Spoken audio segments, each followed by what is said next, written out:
Opa! E aí, galera, beleza? Terminamos todo o conteúdo aqui já para o Enem e vamos lá, porque eu tinha prometido que a gente ia ver todas as questões do Enem desde lá de 2009 até 2016. Passar por tudo que tem a ver com química aqui. Praticamente tudo, né? O grande problema do Enem é que não é separado assim, né? Em matemática isso, física isso, química é isso, biologia é isso. Não. Essa parte aqui, a parte química, ela está dentro, na verdade, das ciências da natureza. E nas ciências da natureza lá, teoricamente, é física, química e biologia. O que acontece é que as questões não são separadas nessas, né? Não são totalmente separadas. Essa questão é só de química. Não, vai ter várias questões que você precisa de um conhecimentozinho de química para resolver um negócio de física. Ou que você precisa de um conhecimentozinho de física para resolver na química. Química com biologia e assim vai. Então, vai ter algumas questões que a gente vai fazer aqui que nem tem muito de química, que a gente já fez lá para trás algumas coisas, e vai ter umas aqui. Nessa aula tem uma que é bem mais física, por exemplo, e pode ser que tenha ficado em alguma outra questão de física, de biologia, algumas coisas que você precise de um conhecimentozinho de química.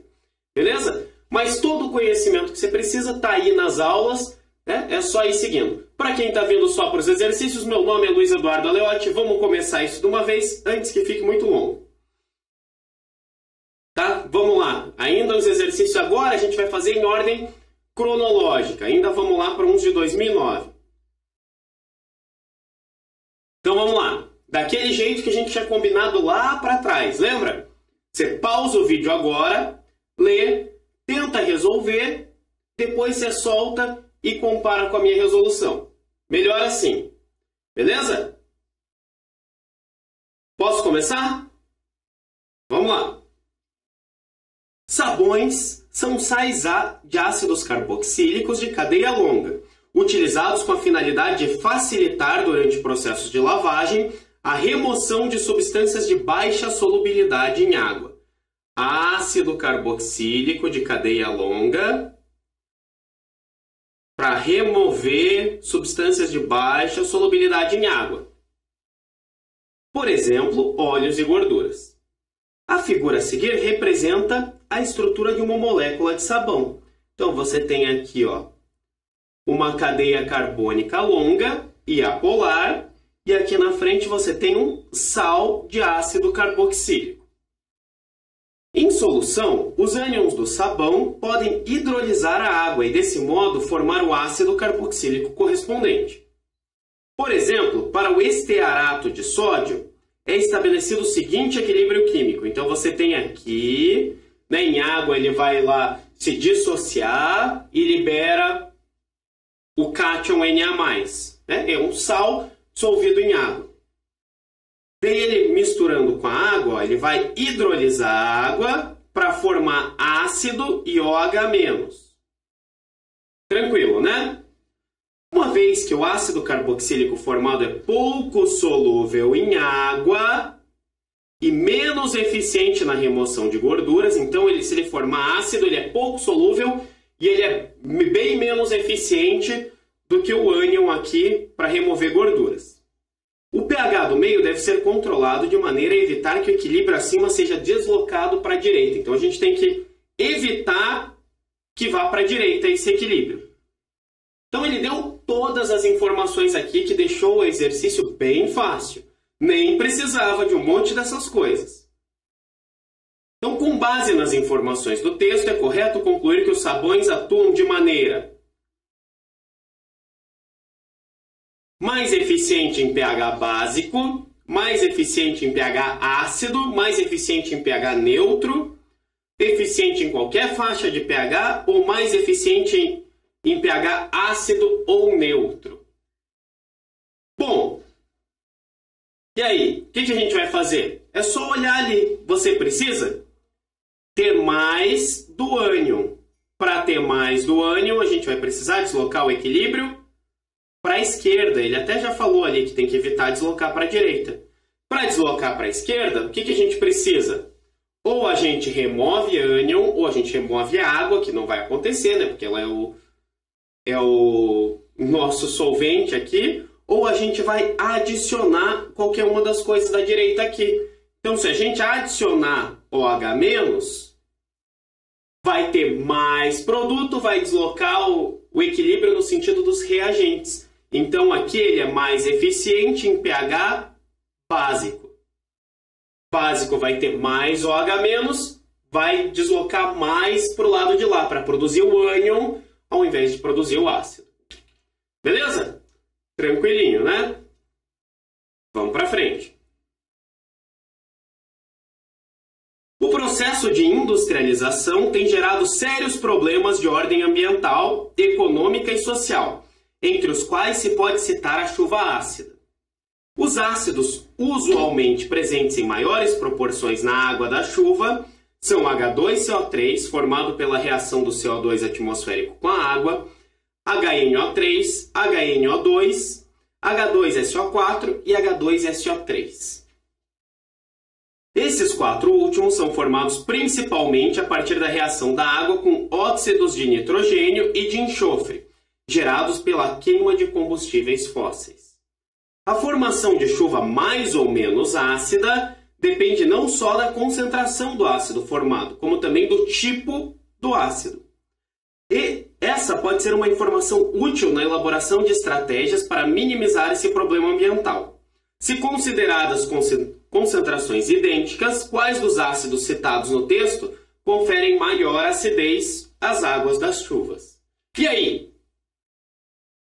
Blá, blá, blá, um enunciado gigante, ele basicamente está perguntando o quê?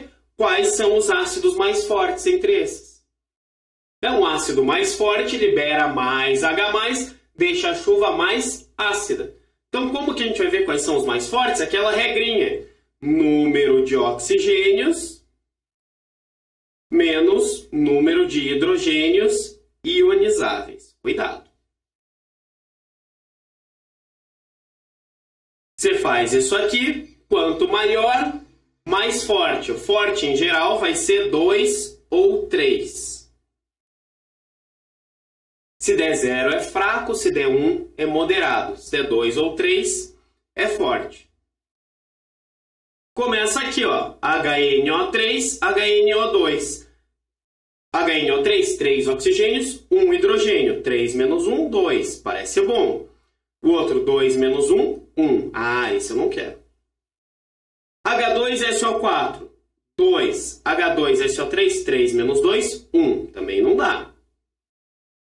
H2SO3, a gente já viu que é 1. Cai fora. HNO2 também é 1. Não quero saber.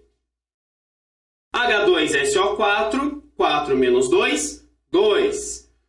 HNO3, 3 menos 1, 2. Resposta certa, letra D.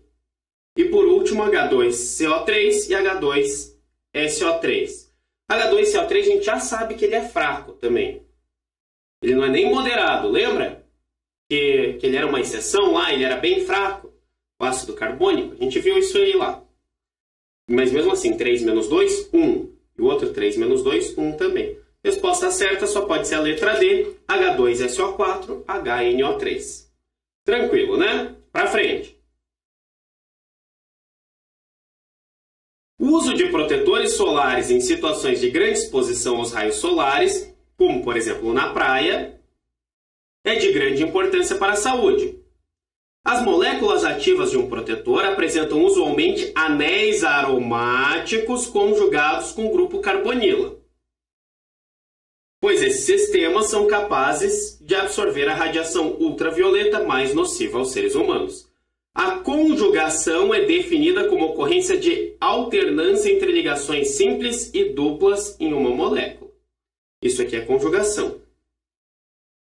Outra propriedade das moléculas em questão é apresentar em uma de suas extremidades uma parte apolar.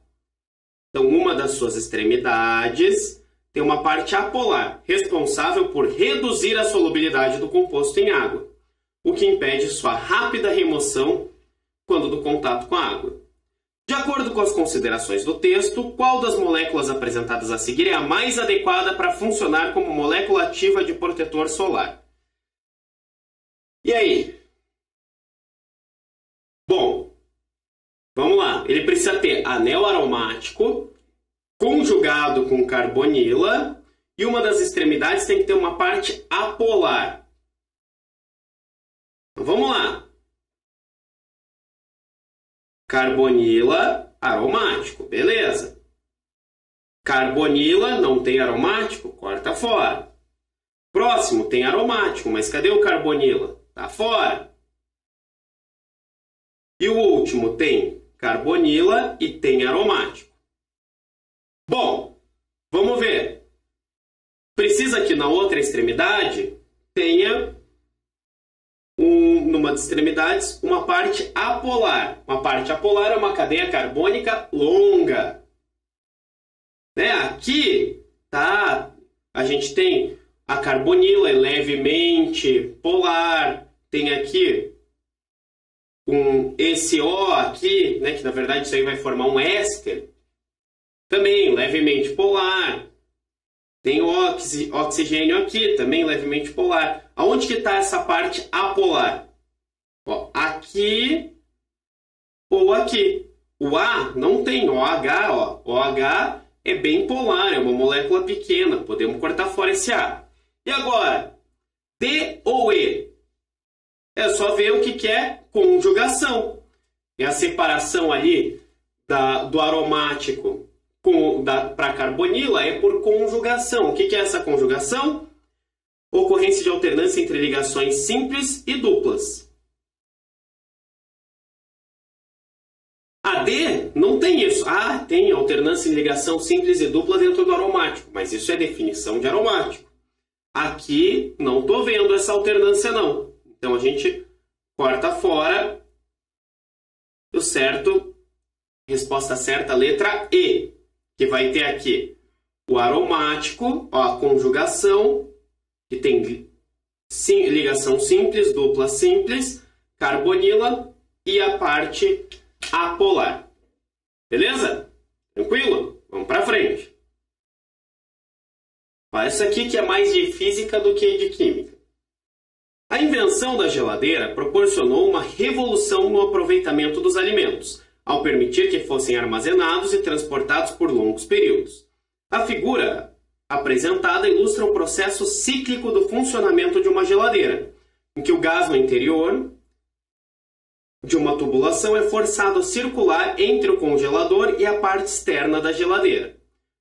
É por meio dos processos de compressão, que ocorre na parte externa, e de expansão, que ocorre na parte interna, que o gás proporciona troca de calor entre o interior e o exterior da geladeira. Então, aqui está vendo sobre gases, mas na verdade isso aqui é termodinâmica, troca de calor.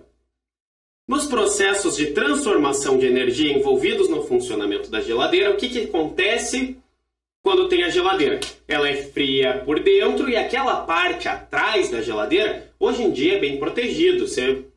As geladeiras mais modernas, você nem sente isso aí. Mas, principalmente nas mais antigas, você vê que ali a parte de trás esquenta bastante. Porque ele está removendo o calor de dentro da geladeira e jogando no ambiente por ali. Isso com gasto de energia, porque ele está tirando o calor do frio para jogar calor para o quente. Então, o que vai acontecer aqui no funcionamento da geladeira? A expansão do gás é um processo que cede energia necessária ao resfriamento da parte interna da geladeira. Expansão do gás, se ele expande, o que acontece quando ele expande? Ele está aumentando o volume, a gente tem lá. Se aumenta o volume, aumenta a temperatura também. Então, a expansão do gás seria algo que aumenta a temperatura. Vamos ver onde é que ele diz que tem expansão do gás?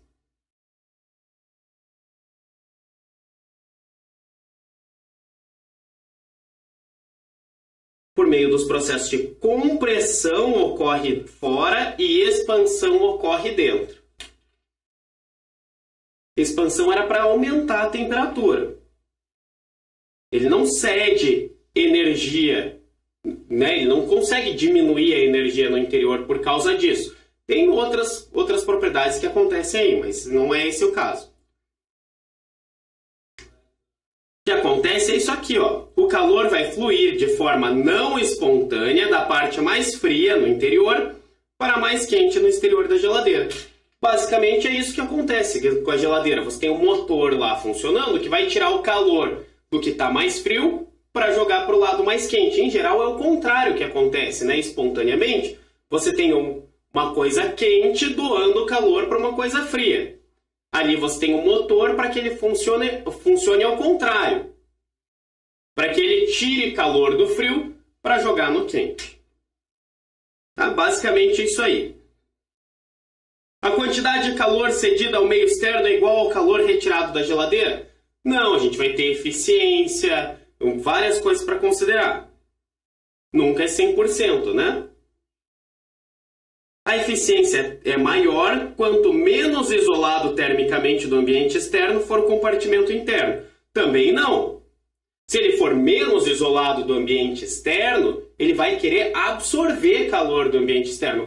O ambiente é mais quente do que a geladeira. Ele vai doar calor para o interior da geladeira. Então, nada a ver essa letra D. E por último, a energia retirada do interior pode ser devolvida à geladeira abrindo-se a sua porta, o que reduz o consumo de energia. Nada a ver. Desde quando abrir a porta da geladeira vai reduzir o consumo de energia? Pelo contrário, você tem lá a temperatura que a geladeira vai funcionar. Se você abre a porta, ela vai receber calor do ambiente para ficar mais quente ali dentro. Se ficou mais quente, ela vai precisar perder mais energia ainda para poder voltar à temperatura original. Absurdo. Essa questão é mais de física do que química e mais ainda de bom senso. Porque a maior parte das coisas era um absurdo. Beleza? Vamos lá. Na manipulação em escala nanométrica, nano é quanto? 10 a menos 9 metros. Bem pequeno. Tá? Então, na manipulação em escala nanométrica, os átomos revelam características peculiares, podendo apresentar tolerância à temperatura, reatividade química, condutividade elétrica ou mesmo exibir força de intensidade extraordinária. Essas características explicam o interesse industrial pelos nanomateriais, que estão sendo muito pesquisados em diversas áreas, desde o desenvolvimento de cosméticos, tintas e tecidos, até o de terapias contra o câncer. A utilização de nanopartículas na indústria e na medicina requer estudos mais detalhados, pois... Por que precisa? Também é uma questão mais de bom senso do que de qualquer coisa. As partículas, quanto menores, mais potentes e radioativas se tornam. Tem a ver isso. Radioatividade é uma propriedade do átomo e tal. Lembra? A gente viu lá a radioatividade. Quer dizer que quanto menor a partícula é mais radioativa? Nada a ver. Por quê? Faz menor sentido. Sim, se você pensar que as partículas já radioativas, as menores são as mais perigosas, né? A gama é a mais perigosa, depois a beta, a alfa é a menos perigosa. Mas aí, se você está pensando nisso, você está confundindo uma coisa com outra totalmente nada a ver. Aqui a gente está falando de uma partícula genérica, não de uma partícula já radioativa. E não é porque é menor que é mais radioativo. Sim, a menor penetra mais lá quando a gente falou de radioatividade. Mas nada a ver, não confunda as coisas. Próximo. As partículas podem ser manipuladas, mas não caracterizadas com a atual tecnologia. Como não? Não tem um acelerador de partículas lá, que eles fazem com partículas bem pequenas lá, né, para bater átomos, pedaços de átomos, nem se preocupe em tentar entender o que acontece lá. Mas, né, você sabe que eles trabalham com coisas muito pequenas, não é? Tem nada a ver de você falar que essas partículas podem ser manipuladas, mas não caracterizadas. C. Propriedades biológicas das partículas somente podem ser testadas em micro-organismos. Não necessariamente só podem ser testadas em micro-organismos. E por que isso é o problema de usar nanopartícula? né? Podemos testar em micro-organismo à vontade. Né? D. As partículas podem atravessar poros e canais celulares, o que poderia causar impactos desconhecidos aos seres vivos e até mesmo aos ecossistemas. Só pode ser essa aqui a resposta certa. Tá? Ele é menor do que a membrana da célula, ele consegue atravessar poros. Essas nanopartículas vão atravessar poros, canais celulares e pode ser que tragam algum problema para a célula em si. Por último, o organismo humano apresenta imunidade contra partículas tão pequenas, já que apresentam a mesma dimensão das bactérias. A gente é imune a bactérias? Não é. Isso já pode cortar fora. Mas tá. Pode ser, o nosso organismo pode apresentar imunidade, pode criar anticorpos contra várias nanopartículas, mas não é porque ela é pequena e do tamanho da bactéria. Não tem nada a ver. Você fala, é o tamanho do negócio que ativa o nosso sistema imune? Nada a ver, né, galera?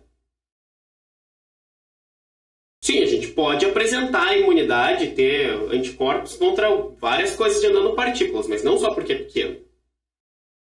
A gente apresenta isso contra praticamente de tudo. Você consegue... não vamos entrar em detalhes como é que funciona o sistema imunológico, isso aí é lá para a biologia. Mas você sabe que a gente consegue criar imunidade contra várias coisas do ambiente. Não é pelo tamanho, nada a ver.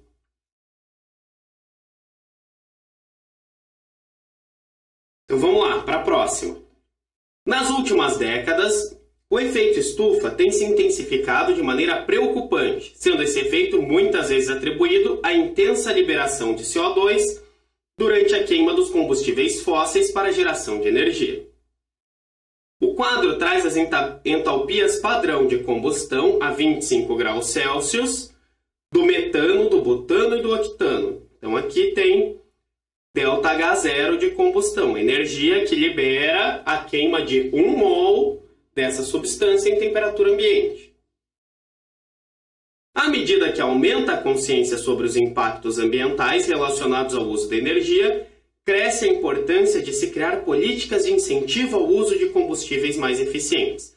Nesse sentido, considerando-se que o metano, o butano e o octano sejam representativos do gás natural, o gás de efeito de petróleo, que é o GLP, e da gasolina, respectivamente. Então, a partir dos dados fornecidos, é possível concluir que, do ponto de vista quantidade de calor por mol de CO2, a ordem crescente é. Então, vamos ver quanto calor cada um deles gera por mol de CO2. Então, bem simples. Combustão do metano, CH4 mais O2, nem vou balancear aqui direitinho, vai formar, se tem um carbono aqui, vai formar um CO2. Beleza? Então, 1 mol de CH4 gera 1 mol de CO2. 1 mol de CH4 libera 890 kJ, né? Menos 890 kJ por mol. Então, você vai liberar 890 kJ dividido pela quantidade de gás carbônico, vão ser 890 kJ por mol de CO2. Tranquilo aqui, né? Vamos para o butano. C4H10 mais O2 vai gerar, tem 4 carbonos, vai gerar 4 CO2. Tá, tinha mais H2O aqui para cima. Também tem mais H2O, mas aqui não importa para a gente. C4H10 geram 4 CO2. 1 mol aqui geraria 2.878.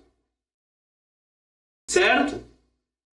Mas a gente vai... Mas em 1 mol desses geram 4 de gás carbônico. Então vamos dividir isso aí por 4. Tá? Se a gente dividir por 4, a gente vai ter certinho aí a quantidade de energia que gera para cada mol de gás carbônico que que produz. Então, a gente vai ter 2.878 dividido por 4, vai dar 719,5. 719,5 kJ por mol de CO2. Opa, esse aqui já é menos eficiente. Então, a gente já sabe que ele vai na frente do metano. E o octano? Bom, a gente vai ter C8, H10, isso vai gerar 8 CO2. Então, é só a gente dividir os 5.471 ali por 8, que vai dar 683,875 quilojoules por mol de CO2. Então, o menos eficiente é a gasolina, depois o GLP e, por último, o gás natural. É o mais eficiente. Então, a gente vai pegar letra A, gasolina, GLP, gás natural, porque isso é uma ordem crescente, do menor para o maior. Tranquilo, né? Só dividir a quantidade de carbonos ali. Vamos para frente. Entramos em 2010.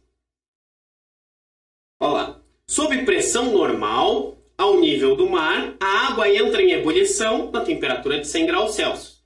Não me diga. Tendo por base essa informação, um garoto residente em uma cidade litorânea fez a seguinte experiência. Ele colocou uma caneca metálica contendo água no fogareiro do fogão na sua casa. Quando a água começou a ferver, quando chegou em 100 graus, ele colocou cuidadosamente a extremidade mais estreita de uma seringa de injeção, sem agulha, na superfície do líquido e, erguendo o êmbolo da seringa, aspirou certa quantidade de água para o interior e tampou em seguida. Então ele foi lá, pegou uma seringa, ferveu água, pegou e colocou a água fervendo na seringa e tampou, com a água lá dentro ainda. Após alguns instantes, ele verificou que que a água da seringa havia parado de ferver. Então a água ali parou de ferver. Por quê? Porque acabou esfriando, né? Você tirou ali do que estava fervendo, o ambiente esfria e ela diminui essa temperatura, né? Deixa de ser lá os 100 graus para ficar em 90 e alguma coisa. Quando parou de ferver, ele ergueu o êmbolo da seringa. Então, o que ele tinha lá, ele aumentou o volume ali dentro, certo? Estava lá a seringa fechada, ele ergueu mais o êmbolo.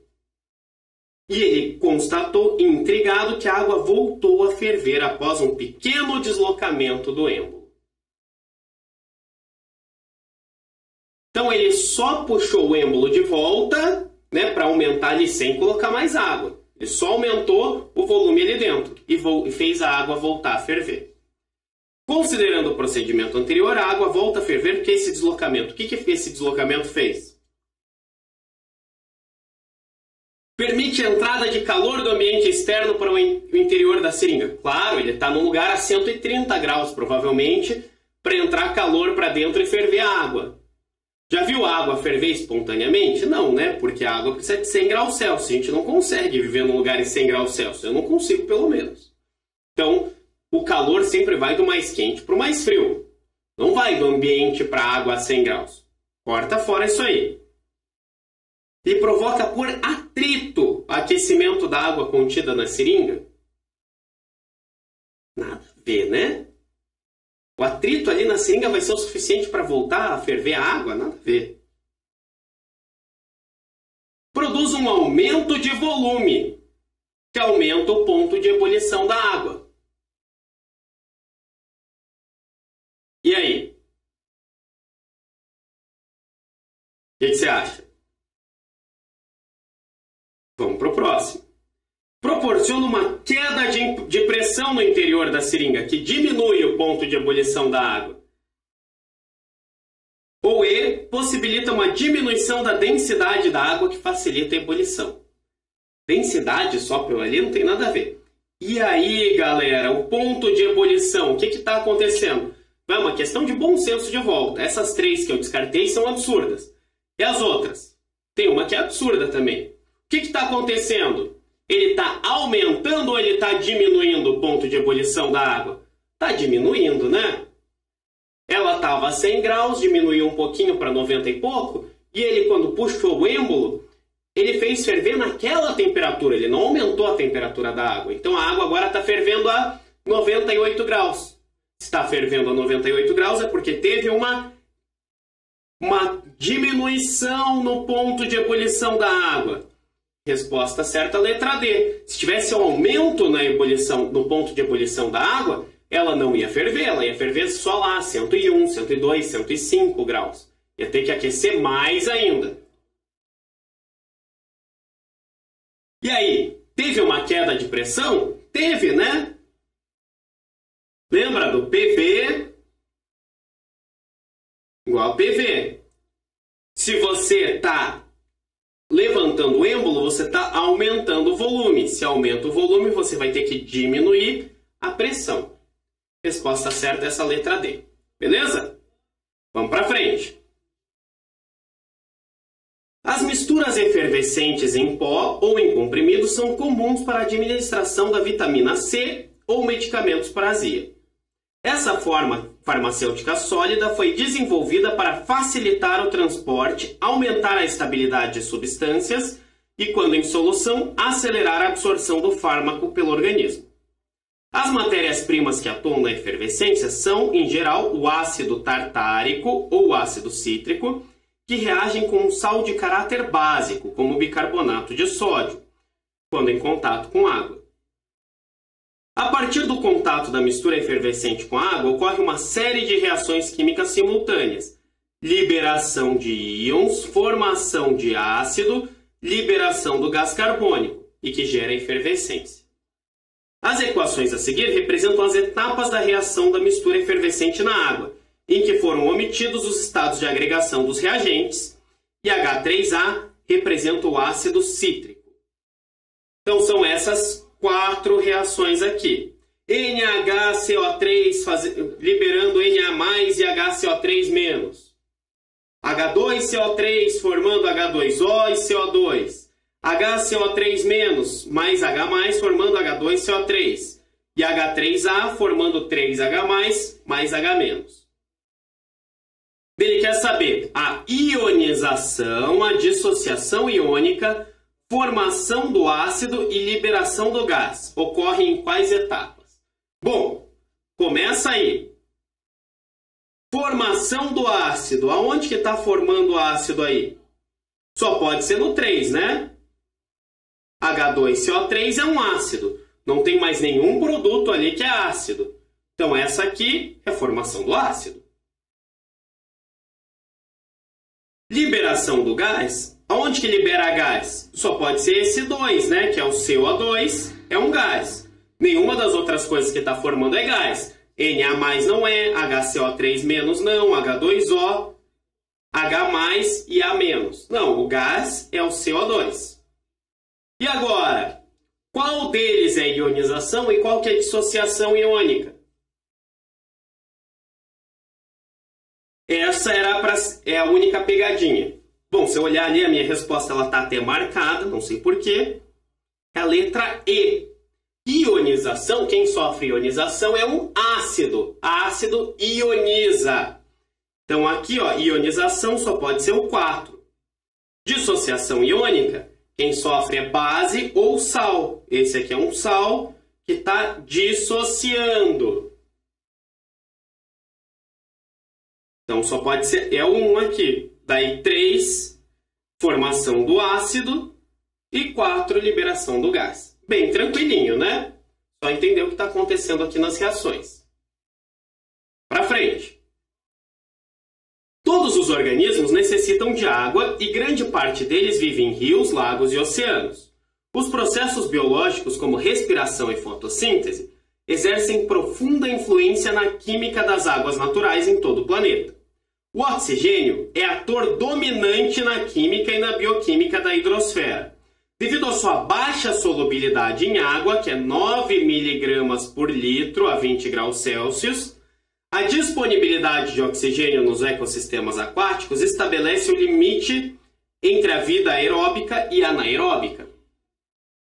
Nesse contexto, um parâmetro chamado demanda bioquímica de oxigênio, que é a DBO, foi definido para medir a quantidade de matéria orgânica presente em um sistema hídrico.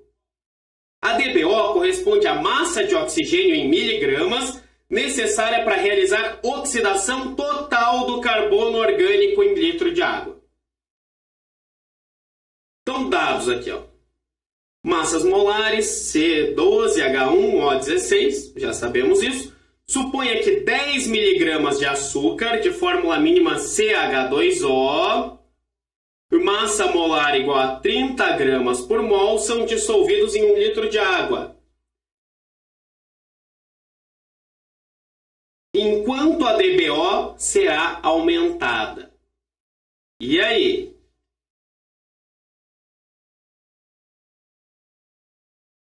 Vamos lá. Então, você tem um açúcar. Se você tem CH2O, isso aqui mais O2, forma CO2 mais H2O. Certo? É isso aí, né? Seria uma combustão. Essa é a oxidação completa. E aí? Então, 1 mol disso aqui é para 1 mol disso aqui. É? Não é, né? Ou melhor, não sabemos. Esse aqui, ele tem 30 gramas por mol, é a massa molar dele. Aqui tem 30. 16 mais 12, tá certo. 28 tem 30. Então, 30 gramas desse aqui, você precisa aqui de quantos desse aqui? 32 gramas de O2, certo? Aqui tinha 30 gramas, 12 mais 16, 28, deu 30. E aqui, então, 30 gramas do açúcar, você precisa de 32 gramas de oxigênio. Só que você tem 10 miligramas. 10 desse aqui vai ser X.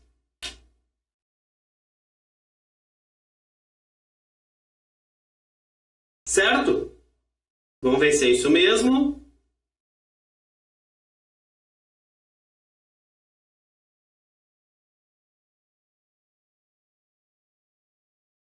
É só fazer a continha aí.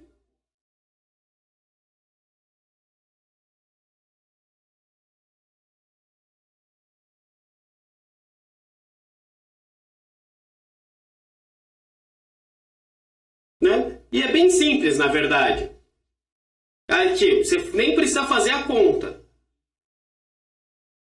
Precisa fazer a conta? O que você acha? A nossa resposta certa é a letra E. Mas precisa de continha? Não precisa, galera. Olha só. 30 gramas desse precisa de 32 gramas desse. Então é um pouquinho a mais. 10 miligramas desse aqui vai precisar de pouco mais do que 10 miligramas desse aqui. E todo o resto é menos. Certo? Resposta certa, letra E. E vamos para frente. Vamos lá. No que tange a tecnologia de combustíveis alternativos, muitos especialistas em energia acreditam que os alcoóis vão crescer em importância em um futuro próximo.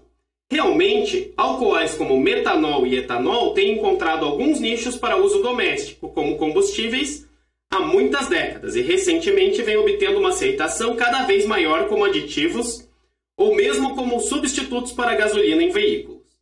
Algumas das propriedades físicas desses combustíveis são mostradas no quadro seguinte. Então, mostra que a densidade dos dois é igual e o calor de combustão do metanol 726 do etanol 1367. Considerando que em pequenos volumes o custo de produção de ambos os alcoóis seja o mesmo, dessa forma, do ponto de vista econômico, é mais vantajoso. Qual que é mais vantajoso utilizar? Vamos ler as opções. Metanol, pois sua combustão completa fornece aproximadamente 22,7 kJ de energia por litro de combustível queimado. Então, ele quer que a gente faça aqui quanto de energia ele fornece por litro. Então, vamos lá. Deixa eu ver se eu deixei espaço. Não. Metanol. Ele forma aqui 726 quilojoules por mol. Mas eu não quero saber por mol, eu quero saber por litro. Como é que eu faço isso aí? Só você ver certinho. Primeiro, vamos lá. É só você fazer as conversões. 1 mol dele são quantos gramas? Só fazer aqui, ó, CH3OH. C é 12, O é 16. 12 mais 16 dá 28. Tem mais 4 ali, dá 32. 1 mol tem 32 gramas. Certo? Tranquilo? E ele diz aqui, ó, que 1 grama são quantos? 0,79 ml. Certo?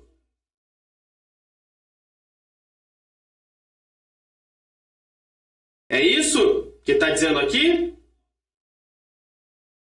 Não, né? Não é isso aí, não. Muito cuidado. Eu tenho que tomar cuidado quando está fazendo. É 0,79 gramas tem 1 ml. Então, 32 gramas tem quantos ml? X. É só fazer a continha. 32 ali, é só você fazer 32 dividido por 0,79. Isso vai dar 40,5. 40,5 o quê? ml. Certo? Então, ó, se ele tem 0,79 gramas a cada ml, em 32 gramas ele tem 40,5 ml. Mas eu não quero saber por 40 ml, eu quero saber por litro. Então, se eu tenho lá 726 quilojoules, eu tenho em 40,5 vezes 10 a menos 3 litros, né? ml é 10 a menos 3.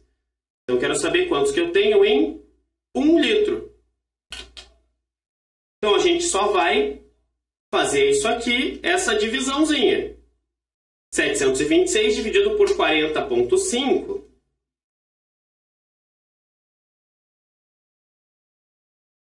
vai dar 17,9.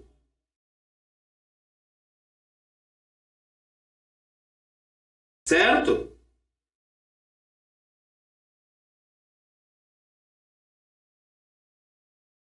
Mas é 17,9 dividido por 10 a menos 3. Então, isso é a mesma coisa que multiplicar por 1000. Toma muito cuidado. 17,9 dividido por 10 a menos 3, né, que vai dar a resposta disso aqui. Isso é a mesma coisa que você fazer 17,9 vezes 10 ao cubo. Então, se era 17, se estava em quilojoules, isso aqui vai dar 17,9 megajoules. Então está errada a letra A. Porque metanol faz 17,9 megajoules. Mas a gente não fez para o etanol ainda. Então vamos apagar tudo isso aí e colocar aqui no etanol 17,9 megajoules. E para o etanol, quanto que vai liberar? Provavelmente em megajoules também. Então vamos lá. 1 mol de etanol libera 1.367 quilojoules.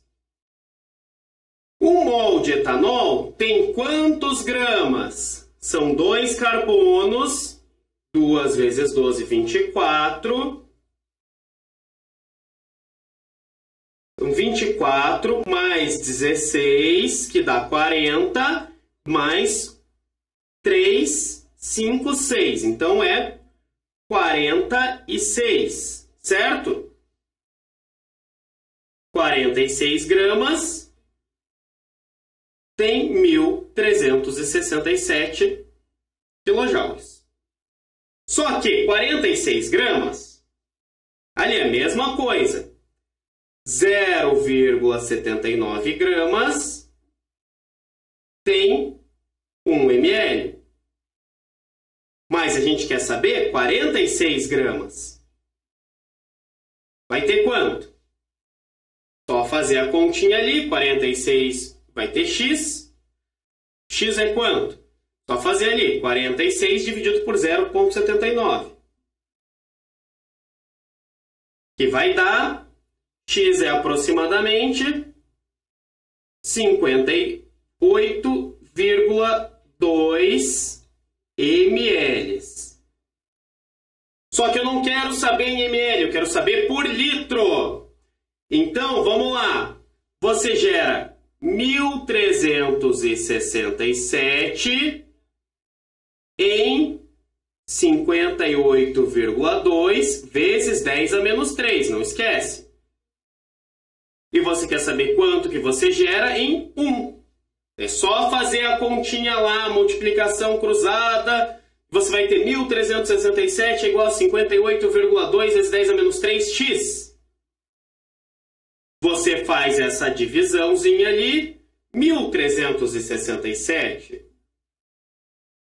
dividido por 58,2 dá 23,5 mais ou menos. 23,5 dividido ainda por 10 a menos 3. Esse 10 a menos 3 dividido vai passar para cima, igualzinho no metanol, e vai ser multiplicar por 10 ao cubo, multiplicar por 1.000. Então é 23,5 megajoules. Então o etanol é mais eficiente por litro, 23,5 megajoules por litro. O metanol faz 17,9 megajoules por litro. Então, a nossa resposta é a letra D. Etanol é mais vantajoso, pois a sua combustão completa fornece aproximadamente 23,5 megajoules de energia por litro de combustível. Beleza? Longuinha essa questão, eu sei, dá um pouco trabalhosa, mas é tranquila, né? Precisa saber matemática básica. Você não faz nada no Enem sem matemática básica. Para frente. No ano de 2004, diversas mortes de animais por envenenamento no Zoológico de São Paulo foram evidenciadas. Estudos técnicos apontam suspeita de intoxicação por monofluoracetato de sódio, conhecido como composto 1080 e ilegalmente comercializado como raticida. O monofluoracetato de sódio é derivado do ácido monofluoracético e age no organismo dos mamíferos, bloqueando o ciclo de Krebs, que pode levar à parada da respiração celular oxidativa e ao acúmulo de amônia na circulação. Esse aqui é o monofluoracetato de sódio. Como que ele pode ser obtido? Bom, ele vem do ácido monofluoracético. Então, ele vem do ácido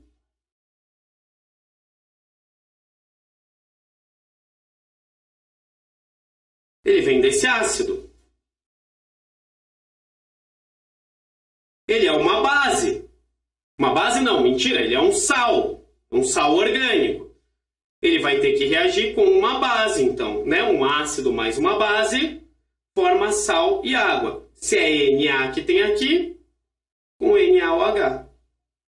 Vai formar aquilo lá e água. Então, como que faz? Por desidratação do ácido monofluoracético com liberação de água. Não é desidratação, não sai H2O do ácido. Ele libera o H+, só. Hidrólise do ácido monofluoracético sem formação de água. Não, ele vai formar água, não é hidrólise. Perda de íons hidroxila do ácido monofluoracético com liberação de hidróxido de sódio. Da onde vai liberar hidróxido de sódio? Da onde que esse ácido tem hidróxido de sódio para liberar? Não faz sentido. Neutralização do ácido monofluoracético usando hidróxido de sódio, com liberação de água. Bom senso. Ou substituição dos íons hidrogênio por sódio na estrutura do ácido monofluoracético, sem formação de água.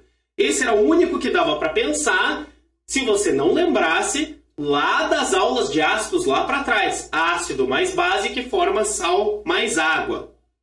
Uma das coisas mais básicas da química. Resposta certa, letra D.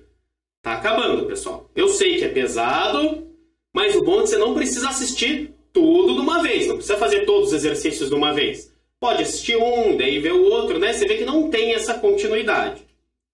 Vamos lá, esse é o penúltimo, eu acho. A composição média de uma bateria automotiva esgotada é de aproximadamente 32% de chumbo, 3% de PbO, 17% de PbO2, 36% de PbSO4. A média de massa da pasta residual de uma bateria usada é 6 kg, onde 19% é PbO2, 60% PbSO4 e 21% é Pb. Entre todos os compostos de chumbo presentes na pasta, o que mais preocupa é o sulfato de chumbo 2. Pois nos processos pirometalúrgicos, em que compostos de chumbo, placas de bateria, são fundidos, há conversão de sulfato em dióxido de enxofre, gás muito poluente. Então esse aí é o problema. Para reduzir o problema das emissões de SO2, a indústria pode utilizar uma planta mista, ou seja, utilizar o processo hidrometalúrgico para dessulfuração antes da fusão do composto de chumbo. Nesse caso, a redução do sulfato presente em PbSO4 é feita via lixiviação com solução de carbonato de sódio, 1 molar a 45 graus, em que se obtém o carbonato de chumbo com rendimento de 91%. Após esse processo, o material segue para a fundição para obter chumbo metálico. Texto gigante. Eu sei, você não entendeu nada. Eu também não entendi direito. A gente já vai voltar para ver quais são as informações. Então, a gente tem essa reação, ó, PbSO4, que é o que você quer eliminar, reagindo com Na2CO3 para formar PbCO3 mais Na2SO4, para você não liberar, não formar SO2, não emitir SO2. Segundo as condições do processo apresentado, para obtenção de carbonato de chumbo, esse aqui, carbonato de chumbo 2, por meio da lixiviação por carbonato de sódio, considerando uma massa de pasta residual de uma bateria de 6 kg, tem aqui massa é 6 kg. Qual a quantidade aproximada de quilogramas de PbSO3 é formada? Então você quer saber quanto que você obtém desse PbSO3 a partir dos 6 kg. É simples, galera. Primeiro, 6 kg do quê? De pasta de bateria residual. Só que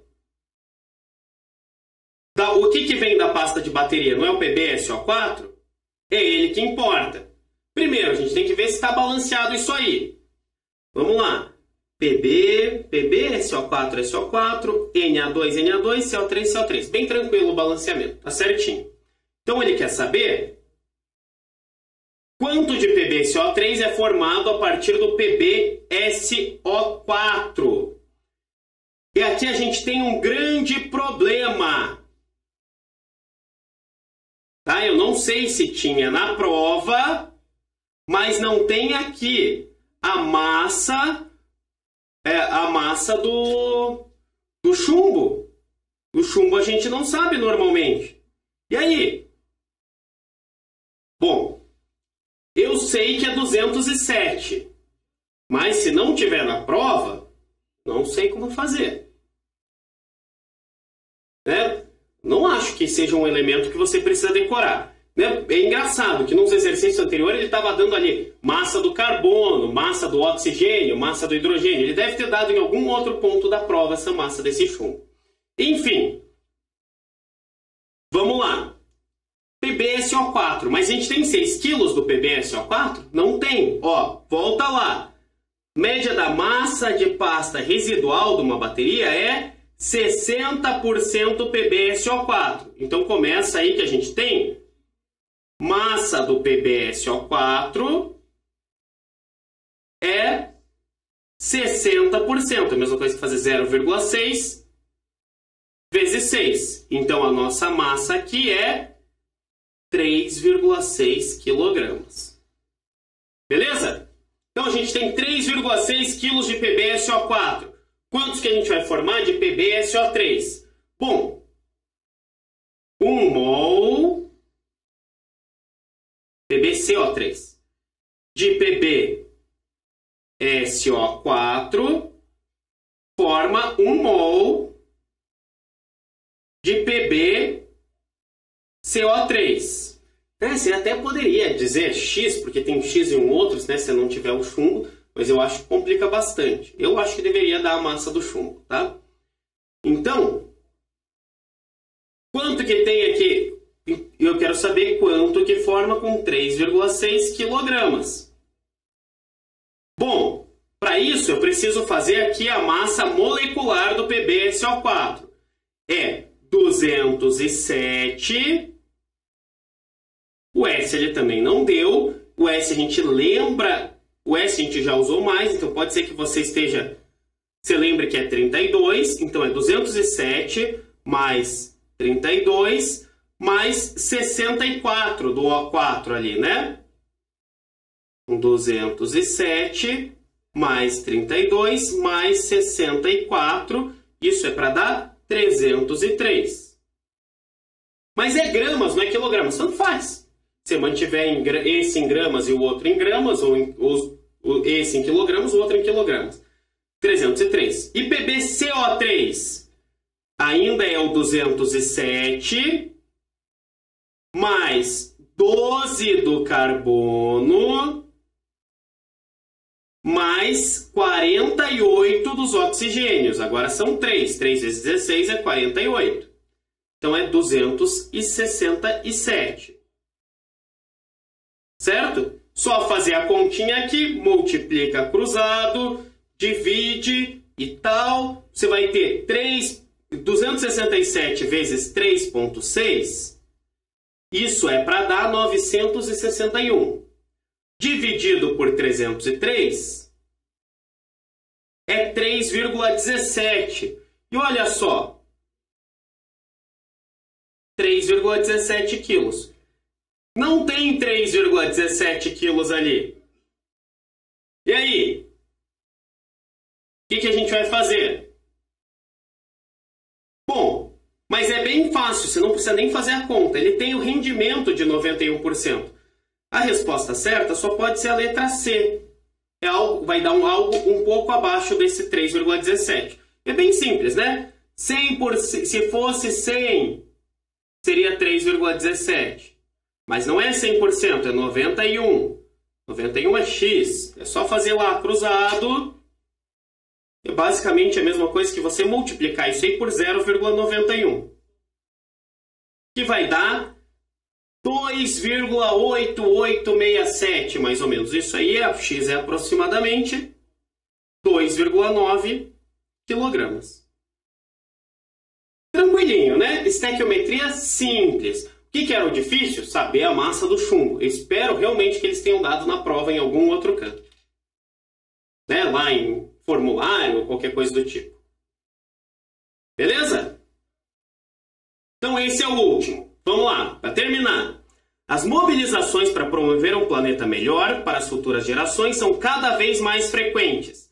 A maior parte dos meios de transporte de massa é atualmente movido pela queima de um combustível fóssil. A título de exemplificação do ônus causado por essa prática, basta saber que um carro produz, em média, cerca de 200 gramas de dióxido de carbono por quilômetro percorrido. Um dos principais constituintes da gasolina é o octano, que é C8H18. Por meio da combustão do octano, é possível a liberação de energia, permitindo que o carro entre em movimento. A equação que representa a reação química desse processo demonstra que, então vamos fazer essa reação, é isso mais oxigênio, que vai produzir CO2 mais água, certo? Queima isso aí, combustão é isso aí. Tem 8 carbonos, vai produzir 8 CO2. Tem 18 hidrogênios, tem que produzir 9 águas. 9 vezes 2, 18. Quantos oxigênios a gente está precisando? 8 vezes 2 dá 16, certo? Mais 9 dá quanto? 25. 25 sobre 2, né? Porque são 25 Os, mas a gente tem O2. 25 dividido por 2. Aí você pode ou multiplica tudo por 2, ou faz a divisão, ou deixa assim, ou divide 25 por 2 e dá 12,5. Mas vamos ver aqui, ler o que o exercício quer. No processo, a liberação de oxigênio sob forma de O2. Claro que não. Combustão absorve oxigênio. Tá? Por favor, não marque essa letra A. Significa que você não entendeu nada de combustão. B. O coeficiente estequiométrico para a água é de 8 para 1 octano. 1 octano era para ser 8 águas? Não, né? 9. Errado. C. No processo há consumo de água para que haja liberação de energia. Não, ele produz água. D. O coeficiente estequiométrico para o oxigênio é 12,5 para 1 de octano. Não é 12,5, é 25 dividido por 2. Então, você aprende a dividir por 2, que você vai ver que isso é 12,5. A resposta certa, letra D. E por último, o coeficiente estequiométrico para o gás carbônico é 9 para 1. Não, ele é 8. Beleza, galera? Então é isso aí. Acabou a nossa primeira aula depois de bastante tempo, né? Uma aula de exercícios. Eu sei, foi longo, foi pesado, foi puxado, mas é assim que é o caminho, tá? Vai fazendo exercícios, vai estudando. Não adianta você só ver como eu faço, não. Isso você não vai aprender. Lá na hora eu não vou estar lá para segurar a tua caneta e fazer o teu exercício. Então você tem que tentar fazer. Usa como base o que eu estou fazendo aqui, mas tem que tentar fazer, praticar e aprender. Beleza? Combinado? Vai estudando? Vai lá, tem dúvidas, entra lá no site da Cultive, pega lá o material, dá uma estudada, dá uma olhada nos vídeos anteriores para tirar suas dúvidas, dá uma estudada nas outras matérias que são importantes também, dá uma olhada lá no fórum de dúvidas, vamos solucionar esses problemas aí, beleza? Então é isso aí, galera, valeu pela atenção mais uma vez e até a próxima. Fui!